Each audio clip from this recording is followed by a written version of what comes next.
And then we also strongly encourage them to come back next year. So we have midpoint workshop and then graduation ceremony.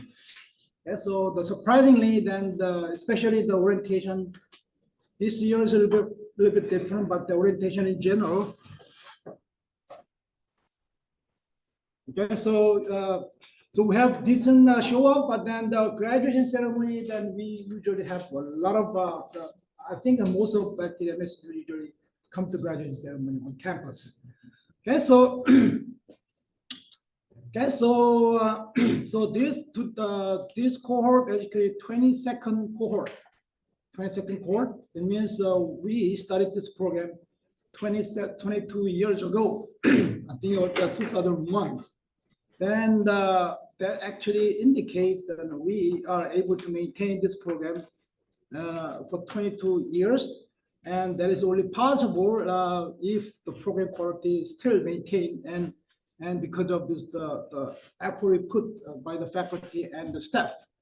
Okay, so because the quality usually determined by what? The program quality usually determined by mainly the curriculum developed by faculty and staff support, and most importantly, the administrative support.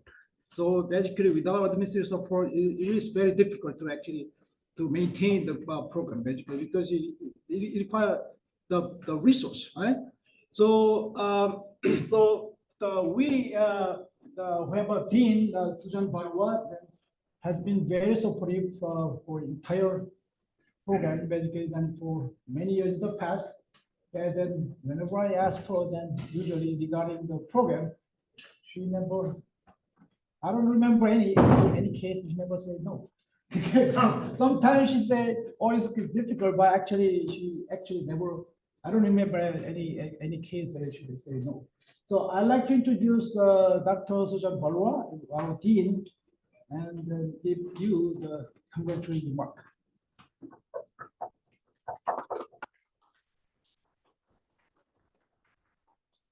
Thanks, Dr. Roll.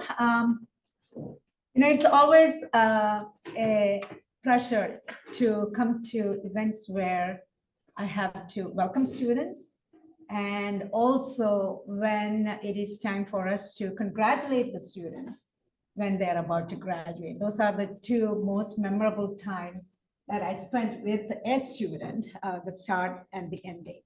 So I'm so delighted to welcome all of you to the College of Engineering and Computer Science at Cal State Fullerton. This program is housed, the Master's in Software Engineering is housed in the Department of Computer Science and part of the College of Engineering and Computer Science. We do have multiple engineering degree programs that we offer in addition to computer science. I extend all of you a very warm Titan welcome. You know, Titan is our official mascot. So you are a Titan starting today. How many of you are returning back to Cal State Fullerton? Graduated from here, coming back. All right, welcome back. Those of you who are new to our campus, as I said before, you are a Titan, and that's how you're going to be identified by. You all had a lot of choices when you were looking for a graduate program. We compete with a number of programs, both in California and nationwide, because this is an online program. I'm so glad you chose us to advance your knowledge. And I would say you made the right choice. We have, as Dr. Roos said, we launched this program in the fall of 2002. I still remember the process that we were going through to get the program reviewed and approved by various levels on this campus, as well as including the Chancellor's office. It was a long process, but we were very happy at that time that we were able to get the program started because we were one of the pioneers coming up with the online program. Many of the UCs also didn't have online programs at that time. So we were so happy that we were actually introducing something that nobody else tried. And we have made significant progress since then. Our program is ranked nationally compared to the universities that do not offer PhD programs. Remember, we only have undergraduate and graduate here. We are ranked #1 in California. If you are looking at universities that do not have a PhD program, we are #1 in California as far as this program ranking is concerned. Now, if you bring in all the universities that offer PhDs like the UCs and USCs and Caltech, we are still #3, right behind UCLA and USC. Okay, so you have come to a program that from the quality, from the rigidity point of view, considered to be a very good program. Also, please remember the return on your investment. If you compare the tuition that you're going to pay at Cal State Fullerton compared to what you would have paid at USC or UCLA or any other institution for that matter, you're paying significantly lower tuition here for the same quality of the program. So the return on your investment is extremely high. Our students have a lot of opportunities to network and interact with the industry. So the job prospects are also extremely high. And as far as I know, we have had 100% employment. Once you graduate over a period of, I would say 1 to 3 months, the job 100%, the full-time job is almost guaranteed. Even though this is an online program, all of you are welcome to come to campus anytime you want and participate in any of the campus activities that we offer. You are a Cal State Fullerton student. So if you can travel here, especially if you are close by, I would strongly suggest take the time to drop by if you happen to hear something happening on campus. We do have a career fair for the College of Engineering and Computer Science, which you are a part of in the fall semester. We will also have a career fair in the spring semester. The fall career fair is in September, and the spring career fair is towards the end of February, coinciding with the National Engineers Week. And we bring in almost 40 to 60 employers. And now most of the employers are looking for software engineers and computer scientists because of the way technology is advancing. So I would say, even if you just started your program, just come by, browse through, see which all companies are there, take the opportunity to talk with them, get yourself acquainted with. Welcome, we have an early start here. A new Titan, 20 years from now, hopefully he'll be here or she will be here. So again, my thing to you, and if you walk around today, if you have the time before you go home, just walk around the campus and you will see how the campus is growing. We have a lot of construction. Yes, that gives a little bit of messiness, creates a little bit of messiness, but we have to say that that's progress.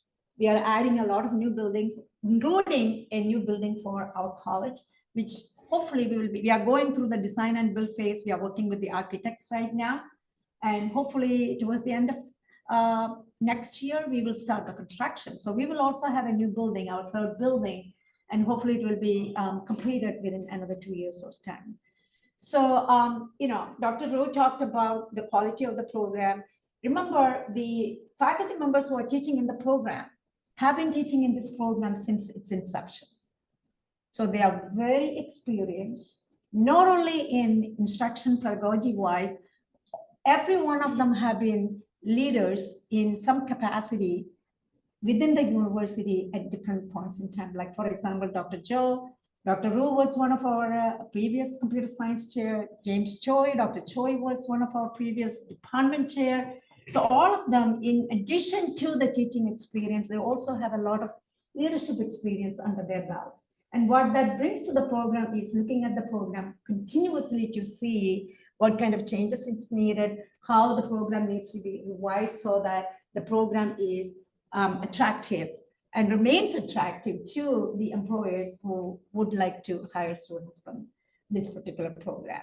And again, the Dean's office continuously tries to find out what the program needs. We make a lot of investments, and as Dr. Rowe said, and it's not that I treat him special, I do the same with all of the department chairs, because I do know that my responsibility is to make sure that the departments within the college have what it needs to make sure that we offer the best program to all of our students. So whenever a department chair approaches me, I try to, money is never enough. All of us know that. We all manage our own daily affairs. Money will never be enough. But what is important is to look at what we have and see what the priorities are and try to distribute the money to the best way possible, so the impact will be as best as possible. So we have the full commitment from the college, from the dean's office, from the university for this program. You are going to be in very good hands. We will take very good care of you. And even though it is online, I'm sure the faculty members would love to see you. Anytime you want to see them in person, arrange that with them. You are always welcome to be back here and either have a conversation with me or anyone else you want. You all have our complete support, and I want to wish you the very best. Thank you, Dr. Barwa. The next up, the Joe, our department chair, computer science department chair. Then the Joe used to be the faculty member of this program. Thanks for joining. President Putin. I'm the chair of computer science. I'm the middleman between the Dean Barwa and your coordinator. So, as the Dean mentioned, Dr. Yu has a lot of experience in many areas in the university. So, whenever we have any problem, if you ask Dr. Yu, I believe all things will be solved. If something should be known to the department, please let me know. So.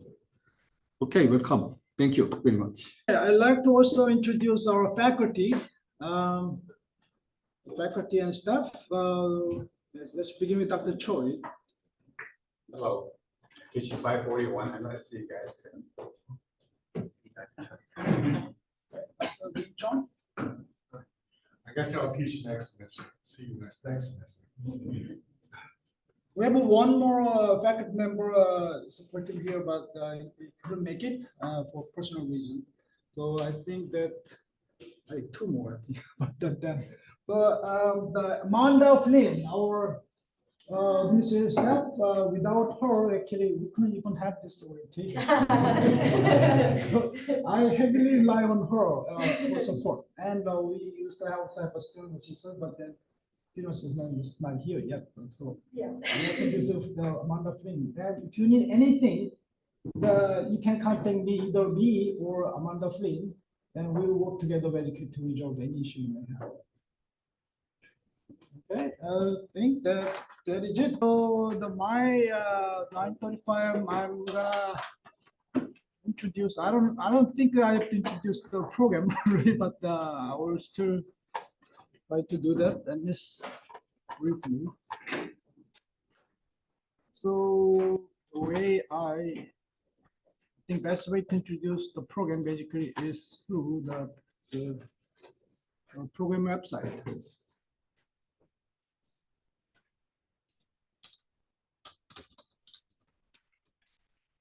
Okay, so this is our program website.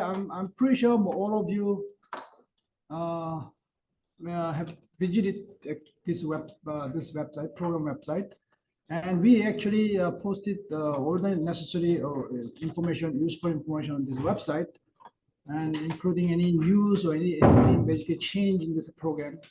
And so basically, I hope you can actually come. Even if you have visited this website, then I still recommend you to check this website.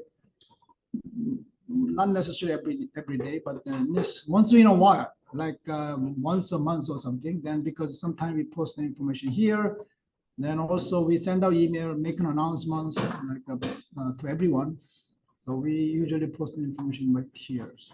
Okay, and okay, so that program study plan is the one that required by university before you graduate. And I mean, once you in the program, then university actually expect you to create your own study plan.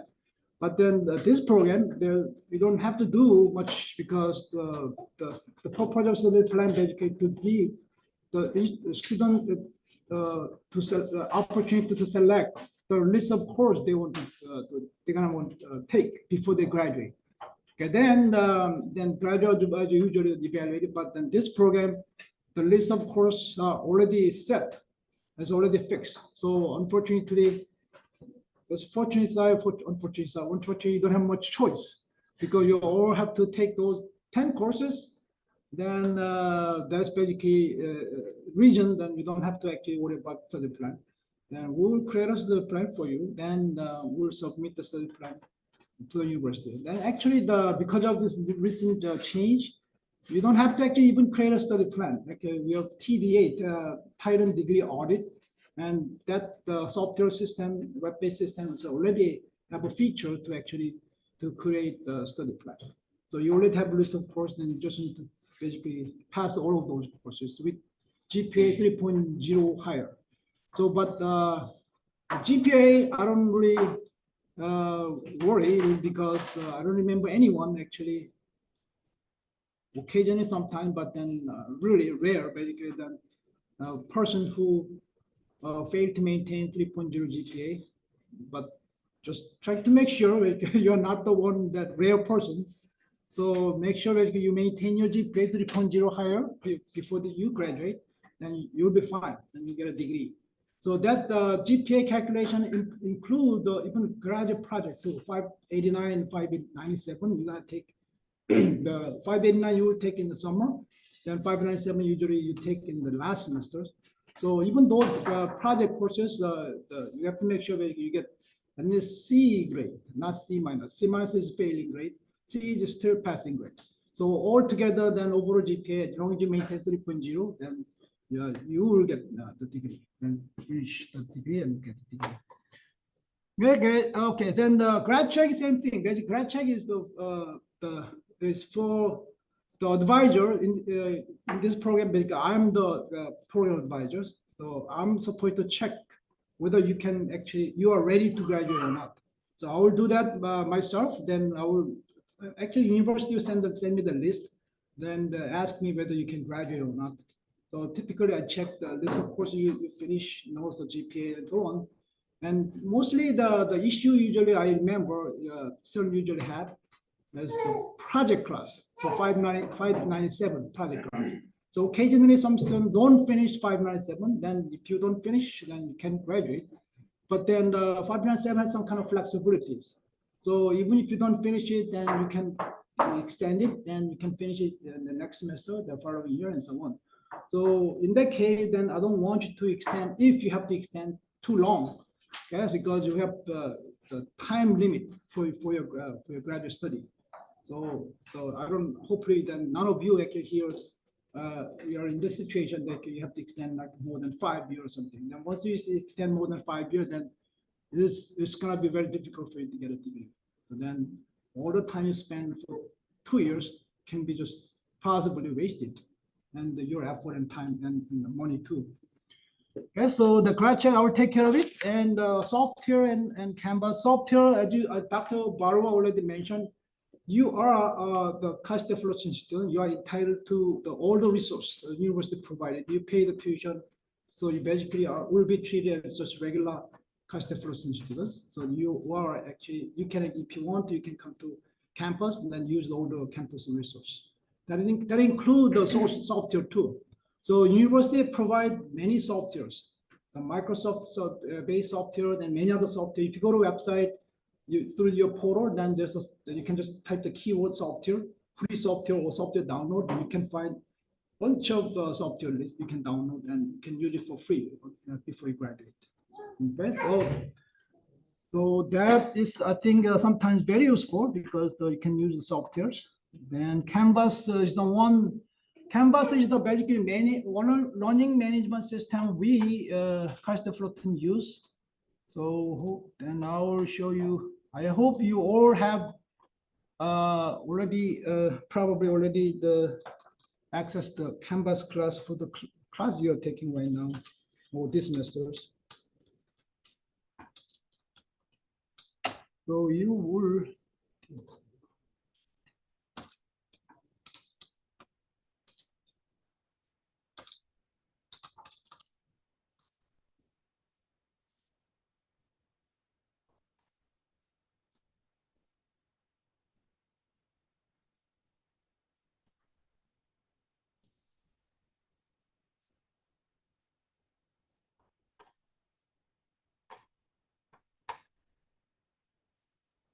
So I'm going to open one Canvas class. This is not only the class, regular class. I created this Canvas page particularly for those who have not who didn't finish the bachelor's degree in computer science. Okay, we don't really have many of the education students in this program that didn't have bachelor's degree in computer science, but some. So especially if you are one of them, then if you are interested in learning, because even if you don't have bachelor's degree in computer science, then you still meet the minimum qualification.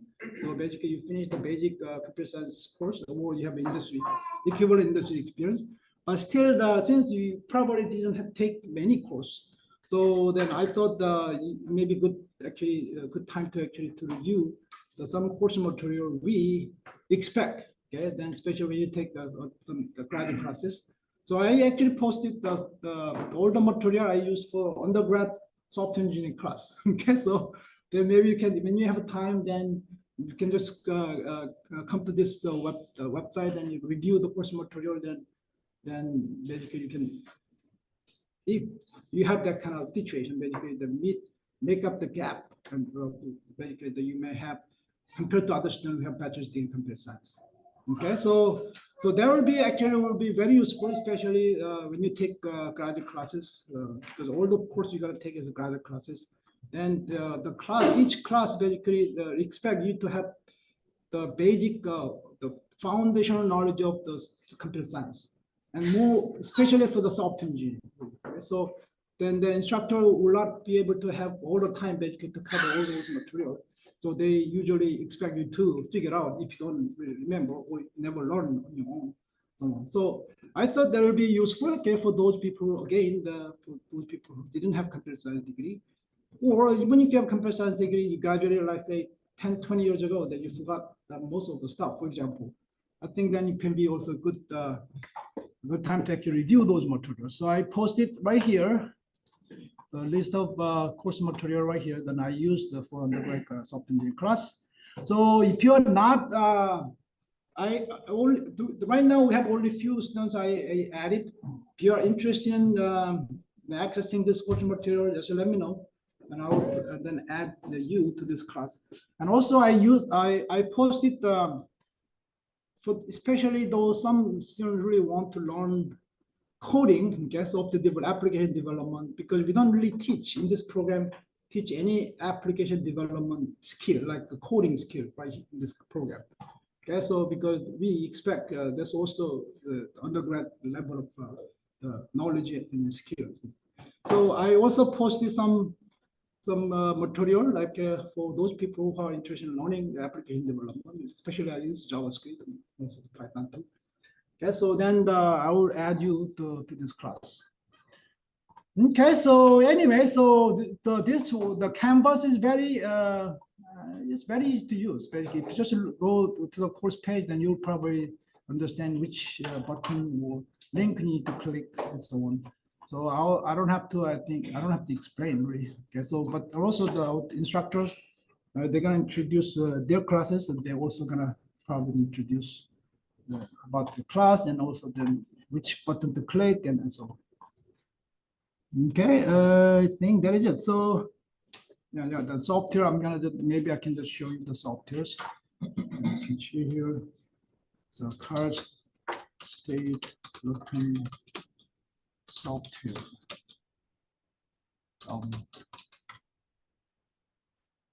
Custom software. So this is basically the page you can find all the software you can download if you really need it. Okay, and there are a lot actually. Many other software I don't even know basically. Okay, so I think that is it. Any question? Huh? Okay, then yep. So we should just maybe send you an email so that we can ask you to add us to the foundations. Yeah, just send me if you're interested in joining this self-learning class I created. This is really it's not required really, only for your own learning purpose and review purpose. So if you are interested in joining this, just send me an email. Then I will add it you directly to this program this class. Okay. Okay, and then next Dr. Joy will introduce this class of 541. Good morning. How are you today? Looks like you guys are ready to go. That's great. So I'll be teaching the 541 Systems and Software Standards and Requirements, which is really important course. That's what I'm teaching. All right, so my office is 427, just in case you're interested coming to my office. I have a lot of candies in my office, sweets. So you're very welcome to come to my office anytime. Oh, okay. So let me give you the brief background of this course. Some of you know F.B. Brooks is one of the software engineer and one of the software engineering gurus. And so he was the IBM 36 project manager a long time ago, and also a professor at University of North Carolina. And he authored many papers and books. And so two papers that are really important, not more interesting, are called Mythical Amendment. Probably some of you read that. And No Silver Bullet, okay, Essence and Accidents of Software Engineering. So if you read the paper, and which I also distribute to you beginning of the semester, actually this weekend, then you will see a lot of things that he's claiming. All right. So it's one thing he says, the single hardest part of building a software and a software system is deciding precisely what to build. There's a problem. A lot of people trying to build something, but they don't know what to build, or they have vague ideas, but not precisely. Okay. And also another claim here is no other parts of the work is so cripples the resulting system if done wrong. So if you don't have proper requirements, that's what the system's supposed to do, you're gonna totally destroy the entire system. And no other part is more difficult to rectify later. So trying to fix at the end of the life cycle, the requirements obviously is total disaster. Okay, so some claims. So then it says failure to understand and control the requirements is #1 reason of project failure. Okay, so if you don't have good requirements, it is what system's supposed to do. And if you don't do that way, then this #1 cause for system project failure. So I'm going to reason here a couple of studies here. So that's why we need to have excellent requirements, right? So there are two things that studies. Okay, two studies that have been, I just want to show here with this one of the papers also you need to read. Has shown that there is a golden beaver study. So they examine 39 projects, right? And then see whether they're satisfied with the product that they received. And they found out that if the requirements are well-defined, right, then they say 33 of them said we're really happy with the product. But if they're not well-defined, the requirements are not very precise, then they say it's not good product. All right, so there has 33 of 39, more than 80% say that project is good or satisfactory if the requirements are well known. And then another thing is interesting thing is the curve here is a very kind of ugly curve here. So there has been a study how much it's going to cost to rectify or to correct an error defect you find. All right, so there has been a study. Now, you guys know the basic life cycle of the software development, certain requirements and specification, design, implementation, and operation maintenance. So if you look at that general frame here, so if you normalize the cost for rectify a problem during the requirements phase is 1, so whatever unit may be. If you find that same problem during specification, that is once it's written, and then trying to rectify same problem costs 2. They're still okay, 1 or 2. I mean, cost 1 million, 2 million, who cares? Then if you find during the design phase, this you build architecture and all these things, it costs already 6 million bucks. Now, okay, argue, okay, that's still okay, 1 or 6 million, who cares? But if you go to the implementation phase, when you are writing the code actually and integrates, then it costs $20 million. So now that we're talking about the money here, right? Now, worst case is that if you actually give out the project and people are using it, and during the operation phase, they found out that there's no limit, basically, the cost to rectify the problem. It can be 60 to 200-fold. So 1 million, which you could have corrected during the requirements phase, if you're trying to correct the same problem during the maintenance phase, can cost like $70, $100 million. Okay. Obviously, from that picture, you can see. So if you want to find the defect, where do you want to find it? During the requirement phase, obviously. So that's why it's really important that we have well-defined and good requirements. So that motivates it. Okay, that's why many projects will over the cost, the initial cost that they estimated. Okay, so excellent requirements is really important. So in this course, basically 2 things, right? So initially, obviously, what is an excellent requirements? The definition of excellent requirement, and how do we establish an excellent requirements? Right? So it costs less overall. So we talked about there are steps we go through. We could actually call it requirement engineering now. So it's software engineering. Requirement itself is engineering process. Okay? So there are 4 steps: elaboration, analysis, specification, verification. 4 steps. We're going to talk about those. And also, secondly, is how to manage those requirements. Once you establish requirements, things are changing constantly. As you know, agile methodology, things change. Then how do you manage these changes that are constantly coming from the clients? So 2 things: how to establish one, and how to manage the existing one. Okay? And using IEEE standard, there is IEEE standard that we have to follow basically to show this is how we create an excellent requirements. Okay.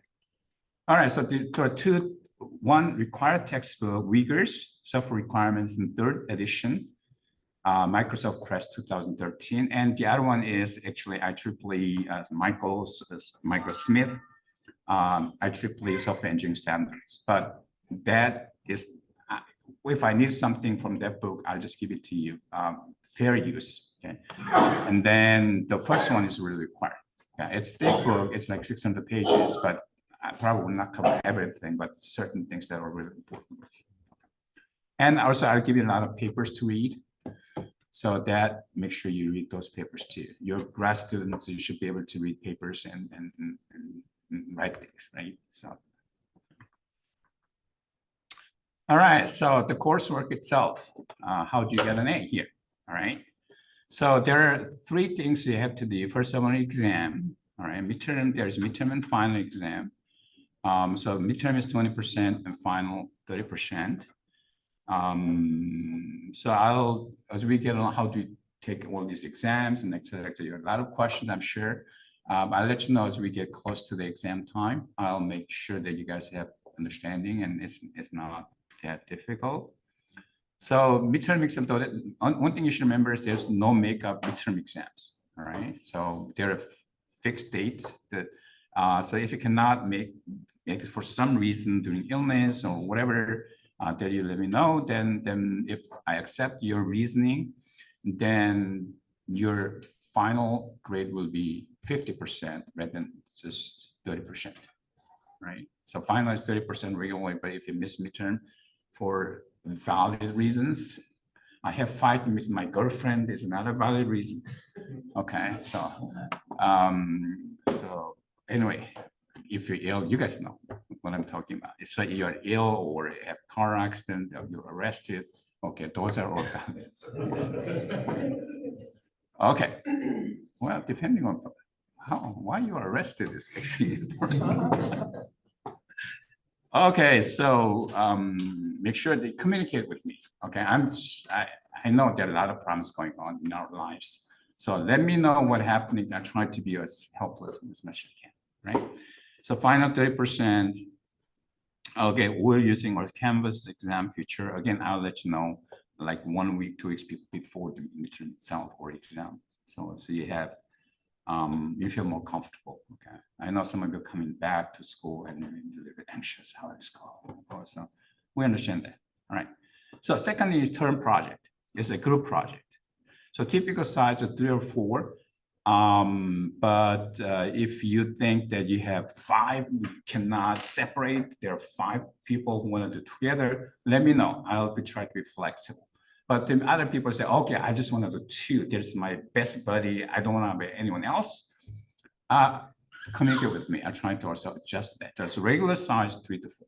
So it's good time today to get to know each other, at least 3 or possibly 4, so you can do work together. Okay. So basically, the project is writing the SRS, or self-requirement specification documents based on IEEE standard. So we're going to talk about that throughout the process, throughout this session. So typically, I accept late submissions, but there will be obviously deductions, which the policy is 10% automatic deduction if you're late. So it's due today, you cannot submit it tomorrow. So you'll be late, so 10% automatic. So best point you can get is 90%. And then 1% each day you're late. So if you're late for 1 week, then it's 10 plus 6% maximum you can get, right? So there must be some reason why you cannot submit. So the last one is participation points. So that's really important. So since we're in cyberspace, probably I've seen you last time. Some of you are not coming even to the midpoint seminars. Probably seeing you last time or during graduation. So I need to know that you guys are actually participating in the class. Okay, so the way I do is that I try to at least to know you a little bit more is one chapter summary. So if you read each chapter, you have to write 1 or 2 pages per chapter and you submit it. So I know that you are doing the work actually. So it's kind of trying to be counting that you're actually doing the work. Okay, so chapter summary. Again, automatic deduction applies here if you're late. The other one is discussion boards. So I will make discussion boards available. You have to participate in discussions. Okay? So I know that you are actually participating. Okay, if you don't write anything, what is doing? All right, so what is she doing? Okay, so meaningful, expect at least 2, whatever meaningful posting per chapter. So you have to do that. Each board has a deadline. Make sure that, or chapter summaries and boards do have deadlines, so make sure you submit that. Okay, so grading policy, midterm 20%, class participation is 10-10, chapter summary 10, board discussions 10, final exam 30%, and term project 30%, so total 100%. So the grades, if you have 90% and above, you got at least A minus. That is, if you have, there's no real curve. So if you get 90% above, you get automatically A minus, could be higher. So sometimes I look at it as overall, I can curve a little bit. It's okay, A minus is good for, 90% is good for A. So I may actually higher, level lower, higher. I'm trying to adjust it a little bit. So if you have 90%, you get at least A minus.